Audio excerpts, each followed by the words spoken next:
रूपा त्यो हात नदैकन फोहोर हातले त्यो अचार राख्ने हातको नङमा अम्लाको कापमा फोहोर मैला परेको हुन्छ त्यो फोहोर मैलामा सुकाएको फुल हुन्छ त्यसैले त्यो हात धुनुपर्छ खानेकुरा खाने छुनु अघि सफा साबुन पानीले हात धुनुपर्छ यति कुरा चाहिँ तिमीले हेकाएर गर्छु कस्तो झम्ठेको या त ल तिमीले भनेको माने मैले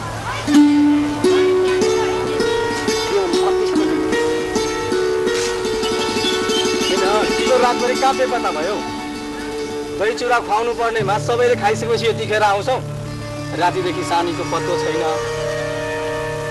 साँच्चीकै तिमीसँग राति सानीको भेट भएको भएन भेट भएन त कहाँ गयो त सानी कहाँ गए रातभरि केटीहरू चतुरे म हामी सबै मिलेर खोज्यौँ कहीँ पत्तै लागेन तँलाई बहिनीको वास्ता भए पो आफ्नो जिम्मेवारी बुझेको होइन मैले त सानीलाई मेरो सँगै नि हेरिरहेको पो देखेको थिएँ कहाँ गयो त उसो भए कहाँ गयो लिएर घरमै त गयो डाँडै त काटिन अलि सानीले खोजौ न भेटिहालिन्छ नि नारायण सर पनि बुढेसकालमा एउटा भएको छोरो पनि जुवाडे तासे जडा यस्तो भएर निस्किन्छ छोरी पनि पहिला त्यसरी बेपत्ता भई अब कसरी पो मन भई के गर्नु मेरो दिमागले नै केही काम गरेन के गर्ने भनेर मान्छे त भएन नि गुरु कट्टु कसेर अब त्यो सानी हराएको बारे पुलिसलाई जारी दिनु जानु पर्यो नि कट्टु कसेर ढिलो नगरौँ जाउँ न त जाउँ हजुर एउटा जारी लिएर आएको के जारी हो तपाईँहरूको डायरीबाट सबै कुरा प्रष्ट हुन आयो तर एउटा चाहिँ गल्ती गर्नुभयो सानी बेपत्ता भएको भोलिपल्टै डायरी दिनुभएको भए हामीहरूलाई खोज्न सजिलो हुन्थ्यो रै पनि हामीहरूको तर्फबाट हामी सबतिर उलियाइदिएर खोज्ने प्रयास जारी नै राख्नेछौँ र तपाईँहरूले पनि खोज्न चाहिँ खोज्दै गर्नुहोला हस् त नमस्कार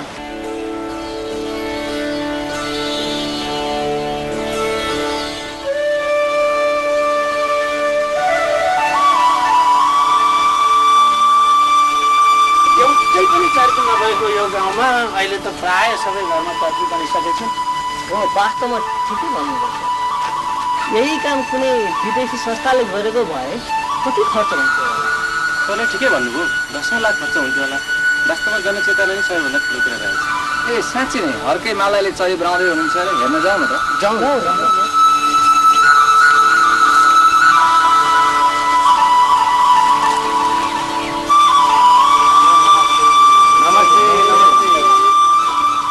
सबै त राम्रै बनाउनु भएछ होइन त्यस्तो आफू आफू अब हामी जलका पछि छैन यस्तै छ फोर्मुला बाहिर फाल्नु भएन त्योसँग चाहिँ मात्र हेर्नुहोस् त्यही त हामीले अब के भन्नु हामीले अब मनलाई नमस्कार है राम्रो गर्नुभएछ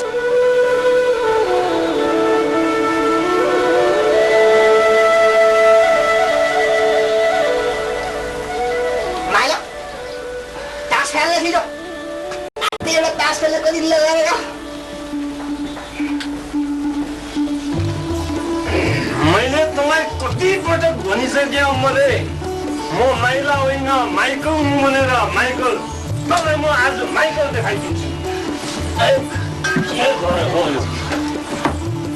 माइकलको यही बारी नराम्रो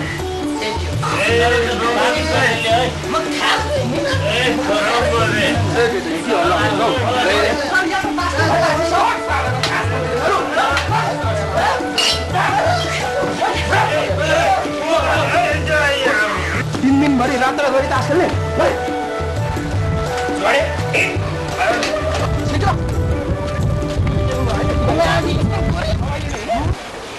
इंस्पेक्टर साहब नमस्कार। नमस्कार सर, नमस्कार। इंस्पेक्टर साहब हामी त हिजो पक्राउ परेका ती 4 जना केटाहरूलाई बताउने सिलसिलामा त तपाईँ के भन्नुहुन्छ हेर्नुहोस् के बाबुआमालाई जस्तै भए पनि छोराछोरीको माया नै हुँदो रहेछ। ए मोटेवाला साहब त्यो केटाहरूलाई लिएर आउनुहोस् त। हुन्छ सर।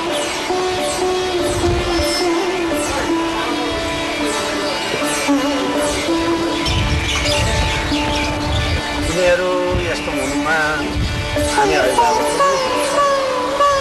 अभिभावकहरूले सानै छँदादेखि आफ्ना छोराछोरीहरूलाई राम्रो निगरानी गरेर पुर्याएका भए उनीहरू यस्तो कुलतमा खस्दैन थिए, यस्तो दुर्दशा भोग्नु पर्ने नै थिएन। यस्ताहरूलाई सही बाटोमा ल्याउनको लागि नागरिक समाजले केही सोच्नै पर्छ र केही उपाय गर्नै पर्छ। अब हामी सोच्छौँ र केही गर्छौँ। ठिकै छ सर, यिनीहरूको कुलत हटाउने जिम्मेवारी लिनुहुन्छ भने लैजानुहोस्।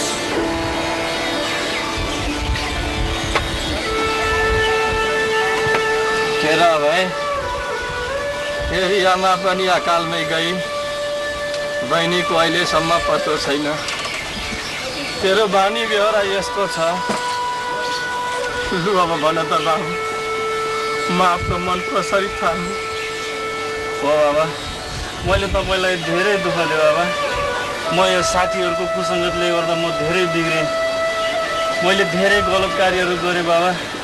अब म तपाईँलाई कहिले रुवाउने छैन। अब म कहिले रुवाउने छैन बाबा। ए केटा, तिमीहरूको चाहिँ भनाइ के छ? अब तिमीहरू के गर्छौ? म पनि अभिले जस्तै अब जुवा तास खेल्न र जाडा खेल्न छोडेँ। मैले मेरो श्रीमतीलाई साह्रै दुःख दिएको रहेछु। म अब आज गएर तीसँग माफी माग्छु। हामी यस्तो गल्ती कहिले पनि गर्दैनौँ। हामी एकपल्ट सुध्रने मौका पाऊँ।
म तिमीलाई सब कुरा सुन्छु बाबु।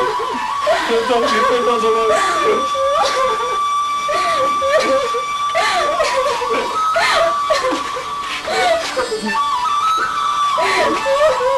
या भएर आइरहन्। तर तिमीले यसो सुख पाएर आत्महत्या गर्ने प्रयास त्याग्यौ। साह्रै सासिलो कदम उठाए नानी, बहुत सासिलो। बदलाको भावना लिएर जुन यहाँ फर्केर आयो, बहुत राम्रै काम गरेको छ नि। हामीले ती अपराधीलाई कुनै पनि हालतमा छोड्नुहुँदैन, कुनै पनि हालतमा। हामीले जसरी भए पनि भोलि यी अपराधीहरूको विरुद्धमा प्रहरी थानामा जारी दिनुपर्छ।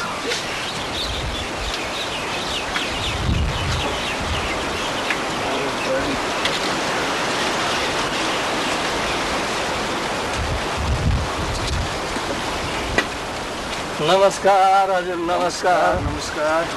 नमस्कार हजुर, कस्तो बसेर?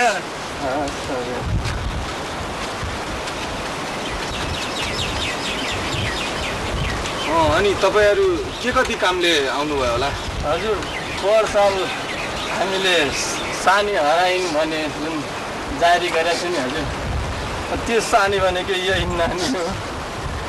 पल्ला गाउँको विशाल भन्ने फटाकेटोले मेरी छोरीलाई भगाएर बम्बई लगेछ हजुर। मेरो छोरीले साह्रै दुःख पाएछन्। 1 वर्ष म नारकी जीवन बिताएर हजुर भर्खरमा चाहिँ हिजो आइपुगेन। लु न हजुर त्यो फटालाई कडाभन्दा कडा कारवाही गरिरहेको छ हजुर, त्यसैको खबर गर्न आएको हजुर। नरौ नानी नरौ। प्लिज नरौ बहिनी नरौ। अब रोएर के गर्छौ?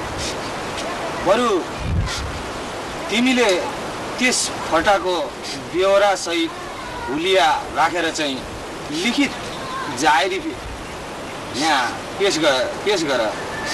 हामी त्यस फटालाई जहाँबाट भए पनि पक्रेर आवश्यक कारवाहीको लागि अगाडि बढाउनेछौँ।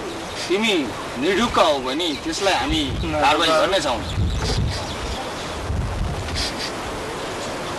हस् त हजुर, हामी चाहिँ अब पल्लो कोठामा जाहेरी निवेदन दर्ता गराउँछौँ हजुर। हस् ल, त्यहाँ जाहेरी दर्ता गरेर जानु होला। मेरो छोरी चतुर। अब बाबु हस् त हजुर।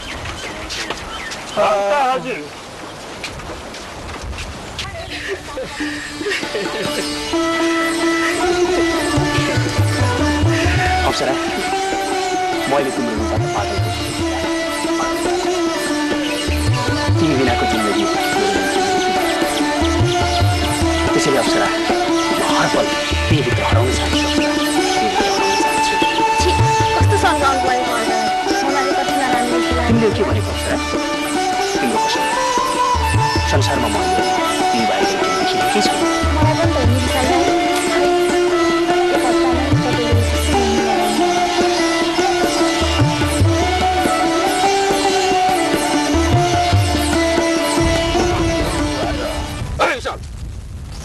अप्सरा, तिमीले घर जाऊ, म अहिले जान्छु। भरे भेटौँला।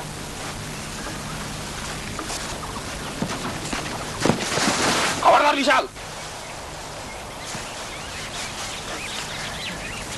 उसलाई किन विशाललाई समात्नु भयो? किन बहिनी, माया लाग्यो? हो लाग्यो। उमेर हुनेवाला पति सौभाग्य भान्नुहोस् बहिनी, धन्य तपाईँको पतिबाट। सुन्नुहोस् बहिनी, यसले तपाईँ जस्तो थुप्रै चेलीबेटीहरूलाई बिहे गर्ने बहानामा बम्बईमा लगेर चेलीबेटी बेचबिखन गर्ने नानीलाई यसले काम।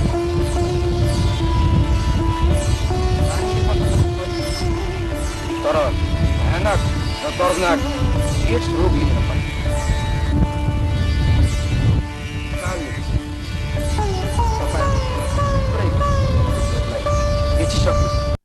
यस्तो मान्छे पो रहेछ। तिमी बिना बाँच्न सक्दिनँ। म रूपमा पागल भएको छु। मलाई देख्नको लागि मायाको यत्रो नाटक। ठुक्क अपराधी। म त विशाल होइनस् विशाल, म त विशाल होस् विशालु। धन्न पुलिसलाई, तपाईँले मेरो ज्यान बचाइदिनु। तर म यसलाई त्यसै कहाँ छोड्छु र? यसलाई अब यो अब किन सक्दैन? हामीले प्रहरी कार्यालयमा दिएको बयानबाटै अब जेल चलायो। तर तपाईँ गाउँमा यस्ता थुप्रै आजको कारबाही सुरु गरौँ। श्रीमान प्रस्तुत मुद्दामा सालु शर्मालाई आफ्नो मायाजालमा ललाई ठगाई गरेर बिहे गर्छु भनेर बम्बईमा लगेर अनि प्रतिवादीले बिक्री गरेको कुरा बम्बईमा 1 वर्षसम्म बसिसके पछाडि एड्सको रोगी पीडित भएर मलाई फलानाले बिक्री गरौँ यस्तो गर भनेर आएर जाहेर दिइसके पछाडि शर्माले आफ्नो सम्पूर्ण कुरो सम्मानित अदालत समक्ष जानकारी गराउँछन्।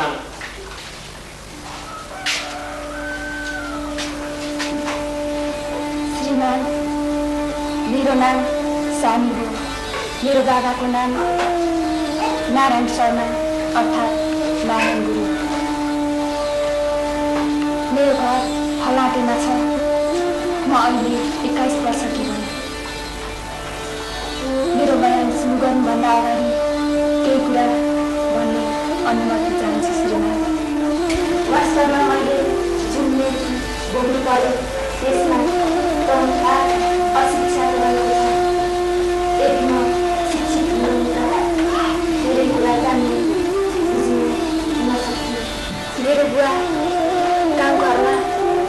अक्षर सिकाउने चर्चित मास्टर हुँदाहुँदै म छोरी भएको कारणबाट शिक्षाबाट हुनु परेछ। मेरो दिनचर्या भनेको चुलो चौका, दाउरा घाँस, गाई बाख्रा चराउन मात्र सीमित भयो। मेरो दुःखका आजभन्दा झन्डै 3 वर्ष उमेरदेखि सुरु भयो। खोर पानीको कारणले गाउँघरमा झाडा पखाला महामारीबाट मेरो आमाको स्वर्गवास, आमाको वृद्ध आत्माको शान्तिको कामना गर्दै हरिबोधिनी एकादशीमा बालेश्वरमा लाग्ने मेलामा सर्वेत पाल्न र सुन्तला फलफुल सदावर्ती गर्न भनेर म पनि साथी सङ्गी दाजुभाइहरूसँग गएकी थिएँ। त्यही सर्वत पाल्ने क्रममा पहिलो भेट र परिचय भने छोटो अवधिमा धेरैपटक भेट भयो। यही क्रममा बाला चतुर्दशीको दिन सिद्धकाली मेलामा विशालले एकाएक प्रस्ताव राख्यो। सुनौलो र सुखद भविष्यको कल्पना गर्दा कसैलाई पत्तै नदिए राति नै भागेन। 2-3 दिनपछि एउटा ठुलो सहरको एउटा घरमा एकजना दिदीको जिम्मा लगाएर सिन्दुर पोतेर कपडा लिएर आउने भनेर विचार गयो। त्यसपछि कहिले फर्केन। त्यहाँ नारीकी जीवन बाँच्नु पर्यो।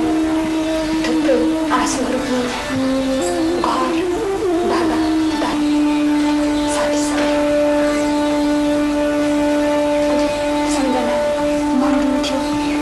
यो भावी विषालु खानालाई सम्झन्थे। प्रतिशोधको ज्वाला धन्कन्थ्यो। तर म विवश थिएँ।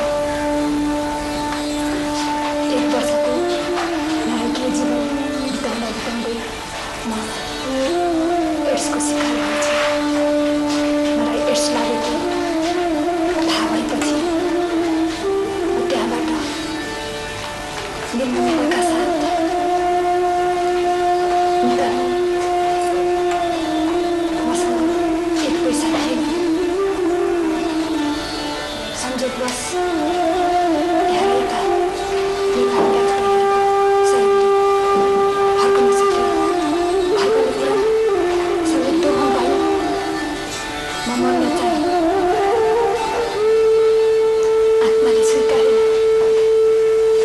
यो पापीको पञ्चान अर्को सानी नपरोस् भन्ने दृढता।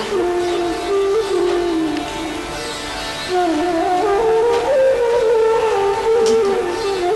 त्यसैले म यो सम्मानित अदालत समक्ष अनुरोध गर्दछु कि समाजभित्र लुकेर बसेका विषालु किरालाई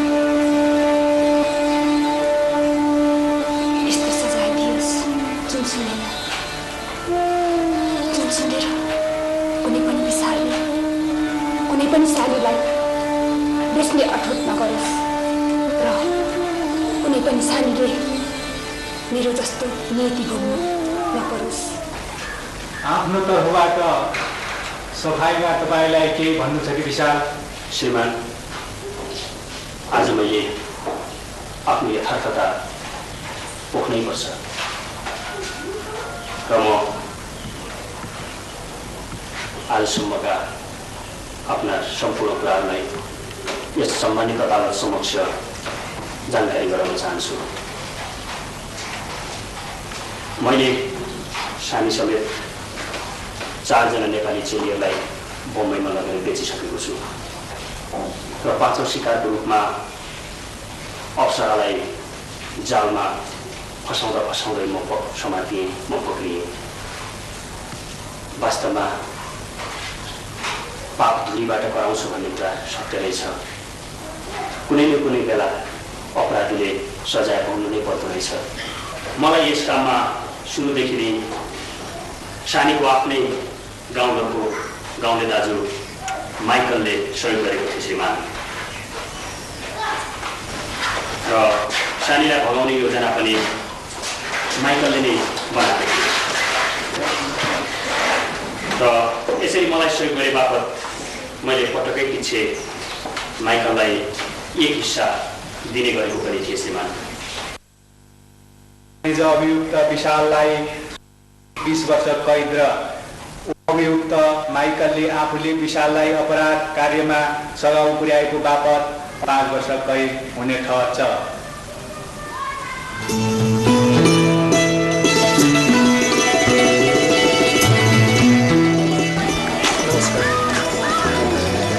डाक्टर साहबलाई ड्युटी भनेर आएको।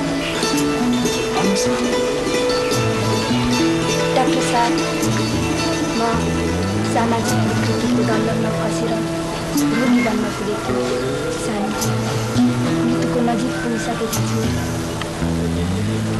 म बाँकी जीवन यो सामाजिक विकृतिको विरुद्ध प्रयोग गर्न चाहन्छु। ज्यादै उत्तम विचार छ। म तपाईँको विचारको कदर गर्छु, सम्मान गर्छु। हो, वास्तवमा तपाईँले बाँकी जीवन पश्चातापको आगोमा सल्किएर होइन, समाजको विकृतिको विरुद्धमा अहिले हाम्रो गोष्ठी सुरु हुँदै लाग्यो।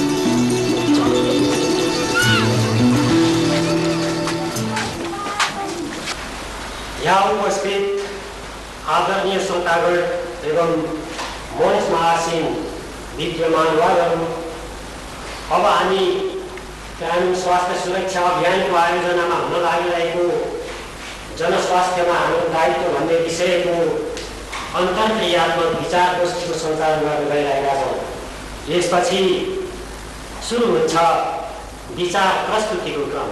निर्वाचन घोषणापत्रमा सबै पार्टीहरूका स्वास्थ्य सम्बन्धी कार्यक्रमहरू राम्रा हुन्छन्, तर कार्यान्वयन पक्ष भने फितलो छ। हाम्रो ग्रामीण इलाका क्षेत्रमा स्वास्थ्यको क्षेत्रमा व्यापक जनचेतना जागरण गर्नुपर्ने आवश्यकता देखेको छु। रोग लागेर उपचार गराउनुभन्दा रोग लाग्नै नदिनु उपयुक्त हुन्छ। त्यसैले स्वास्थ्य अभियानमा हामी सबै जुट्न अति आवश्यक हुन्छ। त्यसैले जनस्वास्थ्य भनेको व्यक्तिको भावना र व्यवहारसँग पनि सम्बन्धित हुन्छ। सुलभ शौचालय र वारै चुलोको मात्र प्रयोग गरे पनि जनस्वास्थ्यमा सकारात्मक प्रभाव पर्दछ। फुर्सदको समयमा र बिना पैसा पनि स्वास्थ्यमा ठुलो उपलब्धि हासिल गर्न सकिन्छ भन्ने यो अभियानले पुष्टि गरेको छ। सामान्यतः कीटाणुको कारणले मात्र रोग लाग्छ भन्ने जनधारणा छ। सामाजिक विकृतिहरूबाट समाजमा एउटा अर्कै किसिमको रोग पैदा हुन्छ। त्यस विषयमा पनि हामीले ध्यान दिनुपर्छ भन्ने मलाई लाग्छ। इतिहास पढेन उसले गल्ती दोहोऱ्याइरहन्छ। त्यसैले विगतका गल्ती कमजोरीबाट पाठ सिक्दै यस्तो अभियानलाई निरन्तरता दिइरहनुपर्छ। स्वास्थ्यको विषय भनेको डाक्टर र ती व्यक्तिको मात्र सरोकारको विषय नभएर यो त सामाजिक न्यायको विषय पनि हो।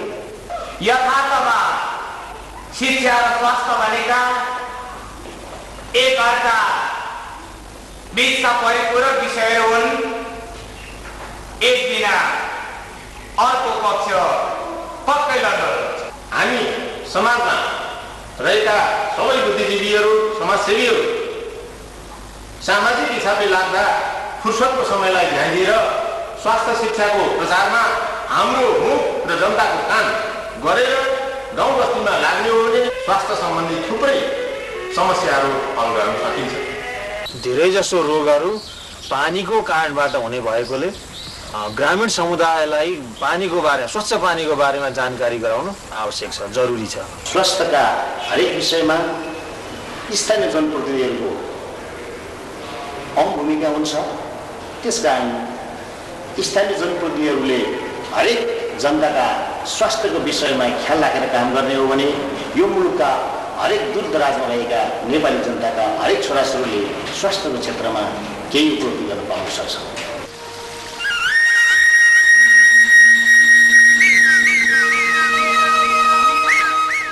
अब हाम्रो मन्तव्यको कार्यक्रम सुरु हुन्छ र यसमा सर्वप्रथम आफ्नो मन्तव्य राखिदिनु हुनको लागि म सानीलाई निम्त्याउँदछु।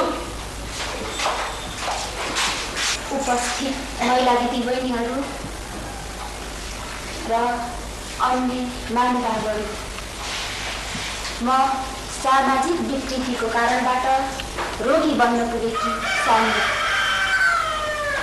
मृत्युको नजिक पुग्दा पनि सामाजिक विकृतिको विरुद्ध लडिरहेकी छु।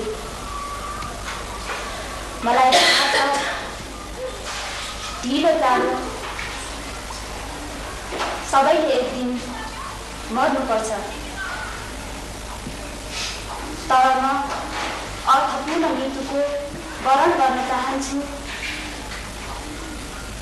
र सम्पूर्ण महिला दिदीबहिनीहरूमा यो आह्वान गर्न चाहन्छु, कतै तपाईँहरूको घर वरिपरि पनि विशाल जस्ता नक्कली प्रेमीहरू हुन सक्छन्। सावधान, कतै एड्स जस्तो भयङ्कर डरलाग्दो रोगको शिकारले अरू दिदीबहिनीहरू मर्नु नपरोस्। तपाईँहरू पनि फुर्सदको समयमा महिलाको समस्याको बारेमा छलफल गर्नुहोस् र त्यसको समाधानको लागि कार्यक्रम सञ्चालन गर्नुहोस्। यस्ता कार्यक्रमहरू हामीले सञ्चालन गर्यो भने गाउँ बन्छ, समाज बन्छ र राष्ट्र बन्छ। अब यसपछि म मन्तव्यकै क्रममा डाक्टर साहेबलाई यहाँ आफ्नो मन्तव्य राखिदिनु हुनको लागि अनुरोध गर्दछु। एड्स भयङ्कर डरलाग्दो रोग हो। यसको हालसम्म उपचार छैन। यो रोगलाई रोकथाम गर्न सकिन्छ। यो रोग मुख्य गरेर 4 माध्यमबाट सर्दछ। यदि एड्स रोग लागेको व्यक्तिसँग यौन सम्पर्क गरे, जस्तो पर स्त्री पर पुरुषसँगको यौन दुराचारमा, एड्स रोग लागेको व्यक्तिको अङ्ग, रगत र रगतबाट बनेको औषधिहरूबाट सर्न सक्दछ। यो रोग एड्स रोगीले प्रयोग गरेको सुई, छाला छेड्ने औजारहरू, जस्तो भनौँ अस्पतालमा यदि निर्मलीकरण नगरिकन औजार प्रयोग गरियो भने कान छेड्ने औजारहरूबाट, त्यस्तै हजाम काम प्रयोग गर्ने औजारहरूबाट यो रोग सर्न सक्दछ। गर्भवती महिला एड्स एचआइभीबाट पीडित छ भने त्यसबाट जन्मेको बच्चामा पनि एड्स रोग सर्न सक्दछ। यो रोग छुँदा अथवा सँगै बस्दा सर्दैन। तसर्थ हामीले एड्स रोगीलाई माया गर्नुपर्छ। यदि महिलाहरूको कम्मर दुख्ने, तल्लो पेट दुख्ने, गुप्त अङ्गबाट सेतो पानी बग्ने र घाउ खटिरहेछ भने एड्स छिट्टै सर्दछ। त्यसै कारणले तुरुन्तै स्वास्थ्य संस्थामा जचाउनु पर्दछ र जस्तो अघि नै भने सेतो पानी बग्ने, त्यस्तै खालको लक्षणहरू पुरुषमा पनि हुन सक्दछ। त्यसै कारणले दुवैजनाले एकैचोटि अथवा भनौँ एकैपटक उपचार गर्नु पर्दछ। यस्तो गर्यो भने यो रोग सदाको लागि निको हुन्छ। कन्डम यसले पनि यौन रोग र एड्सलाई धेरै मात्रामा रोक्न सक्दछ। धन्यवाद।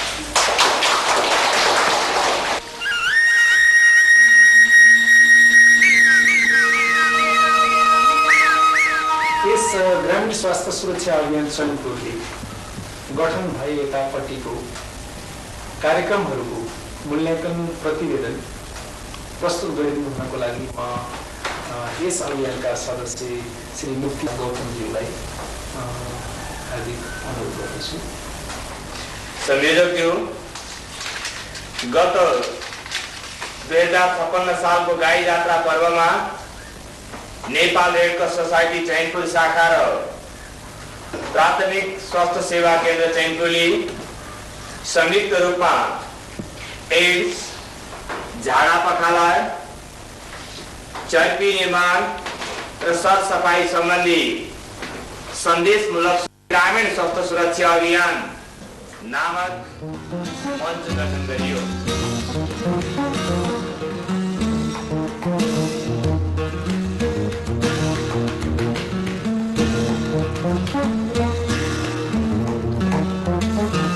अन्तमा यस्ता अभियानलाई फुर्सदको समयमा हामीले निरन्तर अघि बढाउन सके सामाजिक चेतनामा जागरण आउन सक्ने विश्वास व्यक्त गर्दै आफ्नो छोटो प्रतिवेदन यही अन्त्य गर्छु।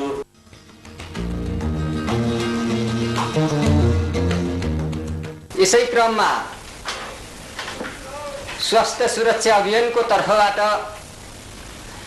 यस गोष्ठीका प्रमुख अतिथि सानीलाई आफ्नो विचार राखिदिनु हुनको निमित्त अनुरोध गर्दछु।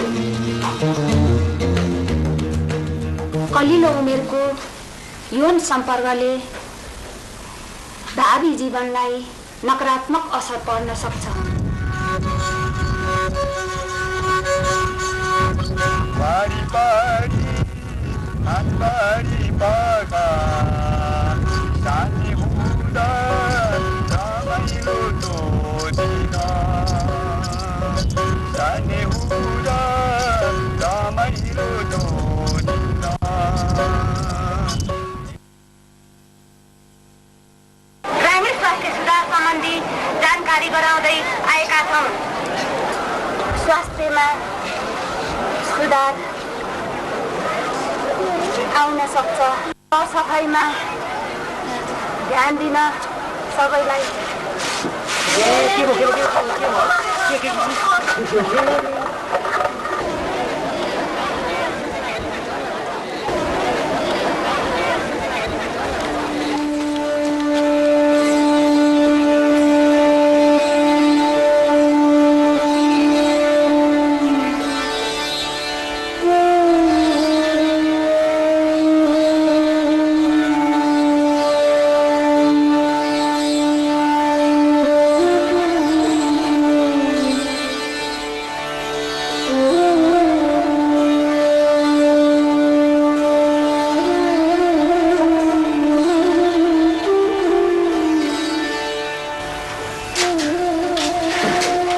डाक्टर साहब, मेरो छोरी सरिलाई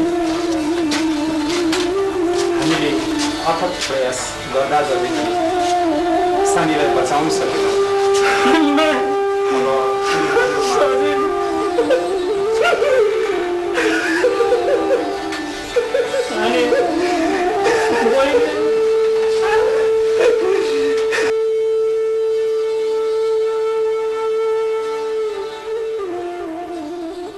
यसरी सानीको मृत्यु भएको झन्डै 1 वर्षपछि अभयको बिहे गरिदिए। अहिले ऊ मुढेमा पसल थापेर बसिरहेको छ। म चाहिँ प्रत्येक बाला चतुर्दशीका दिन सिद्धकाली आउने गर्छु सानीको सम्झना जीवन्त राख्न र मानसिक शान्ति प्राप्त गर्न।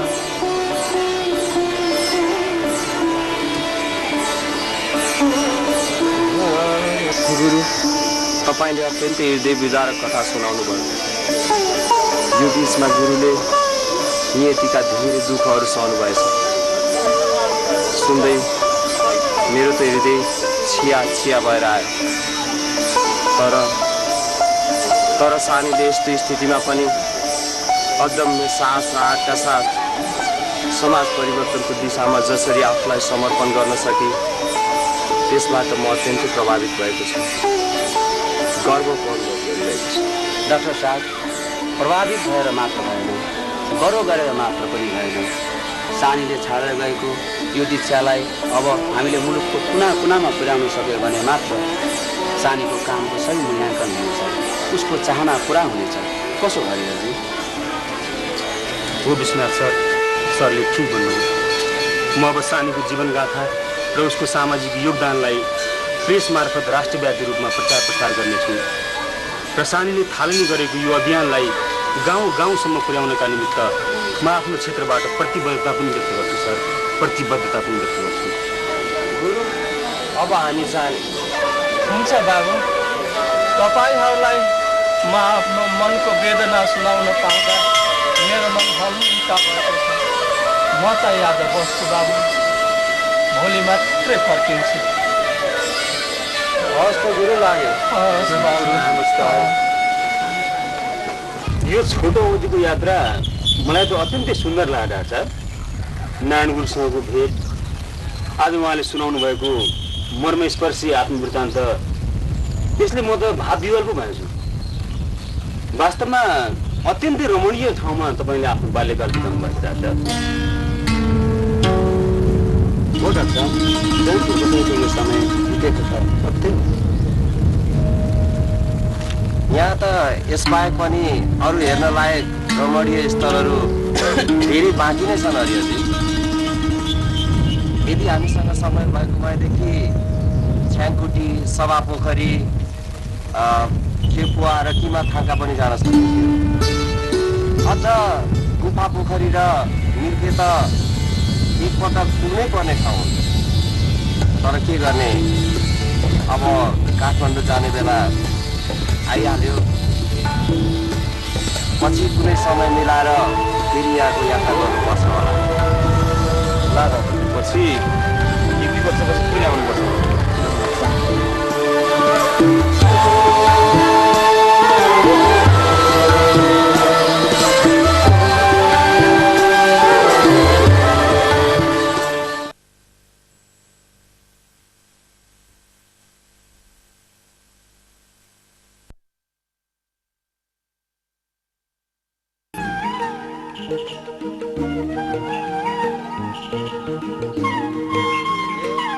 हामी त गफै गफमा खराङ बजार पो आइपुगेछौँ। हरिहरजी, यो खराङ बजार पुरानो व्यापारिक केन्द्र, तर 20 वर्षको अन्तरालमा पनि खासै प्रगति देखिन।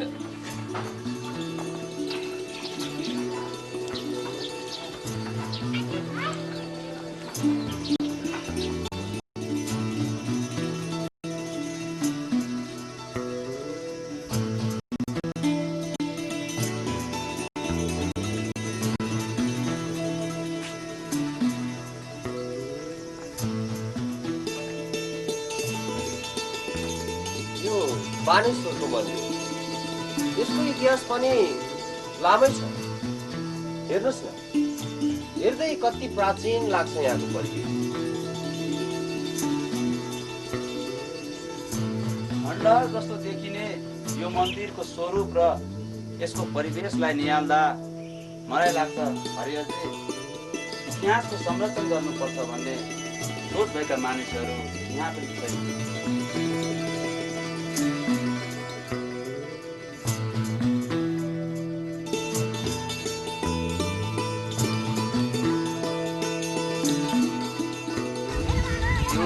दारेगौडा, त्यो थाना, जयपुरको तेल मैदान। यसै मैदानमा प्रत्येक शुक्रबार हाट लाग्ने गर्छ। त्यो जिल्ला अदालत, त्यहीबाट सुरु हुन्छ सैनपुर ठाडो बजार। कस्तो रमाइलो बजारको दृश्य। साँच्ची डाक्टर साहब, पहिले त जिल्ला सदरमुकाम पनि यही थियो अरे होइन? हो, जिल्ला सदरमुकाम पनि पहिला त यहीँ थियो, तर पछि राजनीतिक अहमको खिचातानीले गर्दा खाँदबारी सरेको। त्यो जिल्ला अदालत चाहिँ पहिलादेखि नै यहीँ छ। साँच्चै भन्नुपर्दा यो पूर्वी पहाडको ऐतिहासिक र सुन्दर नगरी हो। यसो भए अन्यायको ज्वलन्त नमुना आउँछ यो चैनपुर बजार। अवश्य अवश्य विश्वनाथ सर, अब छलफल पछि गर्दै गरौँला।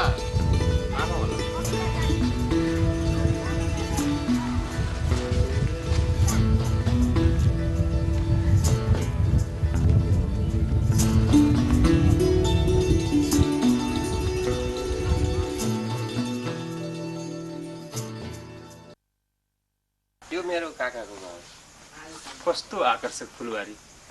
सरसफाइ पनि बेजोडै रहेछ। तुलफुल लगाउने र सरसफाइ गर्ने त हाम्रो काकाको पुरानै शौक। काका काका काकी काकी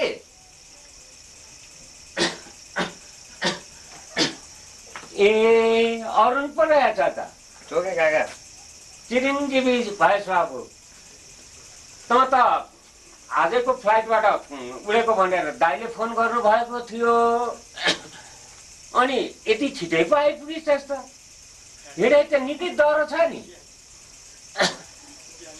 अनि यहाँहरू चाहिँ? उहाँ राष्ट्रिय स्तरको पत्रकार हरिहरजी।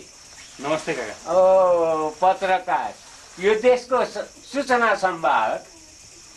उहाँ चाहिँ समाजशास्त्रका प्राध्यापक विश्वनाथ सर। नमस्कार काका। नमस्कार बाबु, नमस्कार। हजुर पनि कस्तो अलमली राख्नु भएको रहेछ। कोसँग भनेको त अरुण पो आइपुगिराखेको रहेछ। बस बाबु कस्तो शुद्धि, बाहिरै अलमलाई राख्नु भएको छ। यसो भित्र लानुपर्छ नि। ए यो देशलाई प्रगतिको मार्गमा लैजान सक्ने व्यक्तिहरूको आगमनले म त त्यसै हराए जस्तो पो भएछु बुढी। अब भित्रै गएर भलकुसारी गरौँ।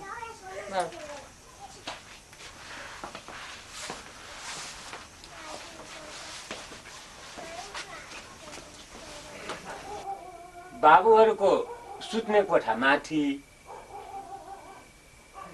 बाथरुम त्यहाँ बाहिर छ। तर काठमाडौँको जस्तो सुविधा त पक्कै छैन नि बाबुहरू। ठिकै छ काका।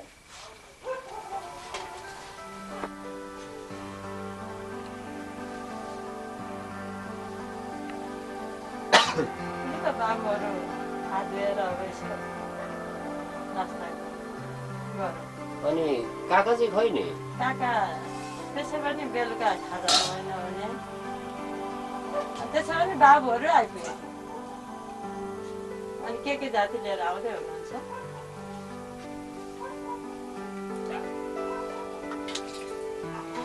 होइन, तेरी काकीले त मेरो निकै प्रशंसा गरेकी जस्ती छ नि त।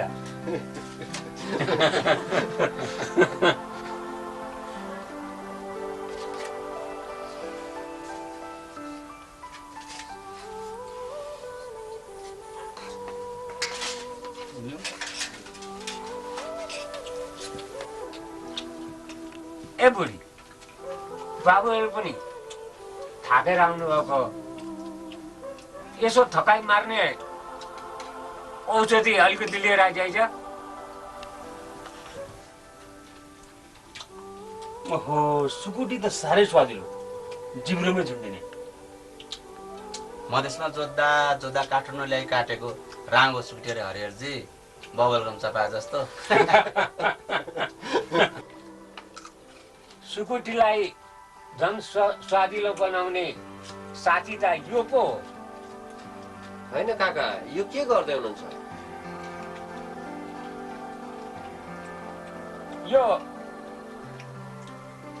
रक्सी घरमै बनाएको शुद्ध चैनपुरी। होइन काका, हामी त मदिरापान गर्दैनौँ। हिजो आज हामी त मदिरापान र धुम्रपान विरोधी अभियानमा लागेका छौँ। बरु काकाले पनि रक्सी चाहिँ खान छोडिदिनु पर्छ। कहाँ छोड्ने, जातिले पनि पाएको, परम्परादेखि चलिआएको।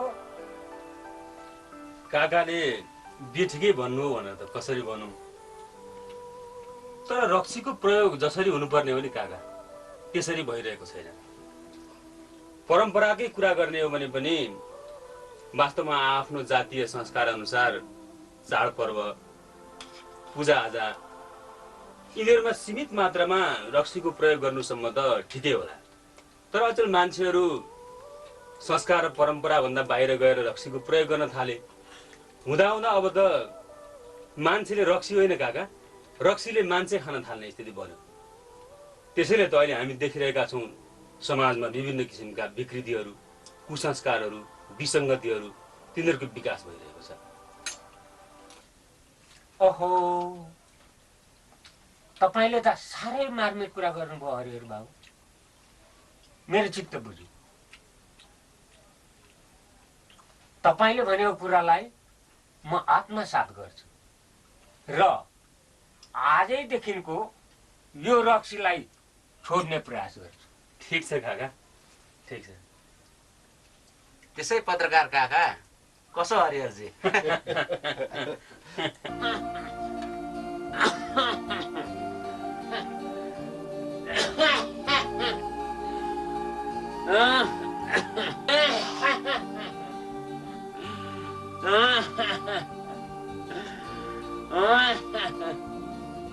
बुढा मान्छे चुरोट भनेपछि ढुक्कै हुनुहुन्छ।